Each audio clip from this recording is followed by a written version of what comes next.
Jeje badal mi dile shushu dinana.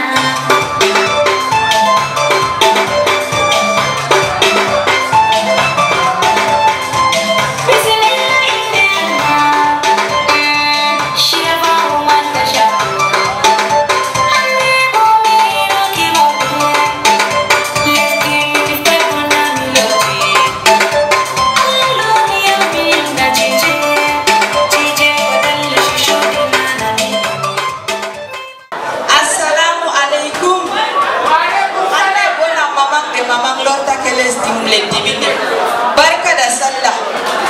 prezi, barka da sallah jama'a ya ban kama barka da sallah jana fasa da tantice jama'a jelesti mini da mamang modon lorti ala lorniam lorni kado association des jeunes solidaires président wangu Adama Amadou derke jobotulo andebo mamang mun yotti seyo julde association mundayam association des jeunes solidaires mindef président wurti Adama Amadou ala beddu hikmamada bismillah inda Allah jawma mi futiri Allah waidu andebo mirokima hamidillah seyo julde lesdi mindef joni association des jeunes solidaires lesdi mindef andebo ndabe joni nda président mabbe joni mi wari ndayam président manda wurti wottudo Alhaji Adama bi Amadou Alhaji Amadou on président association des jeunes solidaires Celesti Mendy andebo mamang mun yotti seyo julde association mundayam association des jeunes solidaires Mendy président wurti Adama Amadou ala beddu hikmamada Alhaji Adama ummadimbu hande yalte seyo julde modon sengimba la mamang wari jonde woda hande bo lesdi mindif lesdi am joni mamang wari jama'a jese ummendimbe hande seyo julde association des jeunes solidaires Mendy alla beddu barka fodu bandemon président Alhaji Adama bi Alhaji Amadou andebo mamang mun yotti seyo julde association mundayam association des jeunes solidaires Mendy président wurti Adama Amadou ala beddu hikmamada assalamu alaikum kalhalti Mendy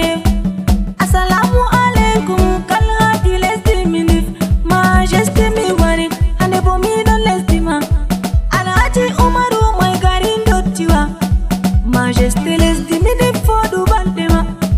conseiller régional Allah rene madame Mada Fusein dottiwa hatta zakiya tubu ba madame majesté debbo pottudo debbo mardo jama'ate larende majesté fodu balle mada dada andebo mamang mun yotti seyo julde association mundayam association des jeunes solidaires Mendy président wurti Adama Amadou ala beddu hikmamada ami tappa vice président la babernde Alhaji Yaya Musa mi jabi Yaya Musa baban kesne ndawari Yaya Musa baba boddo mi sani barka da sallah papa faro trésorier nda uwanki Alhaji Yaya falama misani baba Hassan na wanki tanko baban Jesner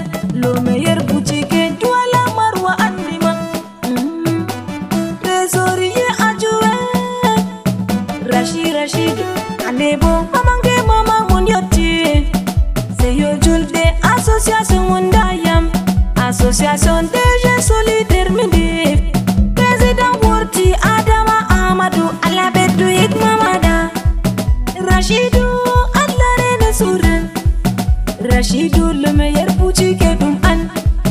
Misani Halima Davodi secrétaire numéro 1 Fouda Ouanki Alhaji Faisal Fadjer FF Misani Dodum secrétaire adjoint Fouanki Jota Alhaji Hamadou Umaru Misani ma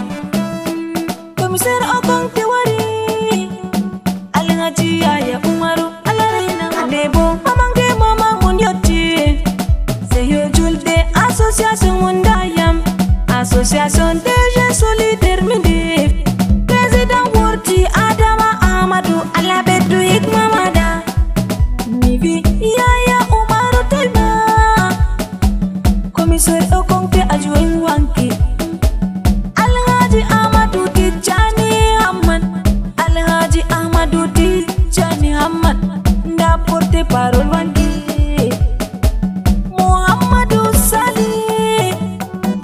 Mohamedou Sali DG Orange Money Papa Faro conseil numéro 1 da wangi Alhaji Yaya Sali la morde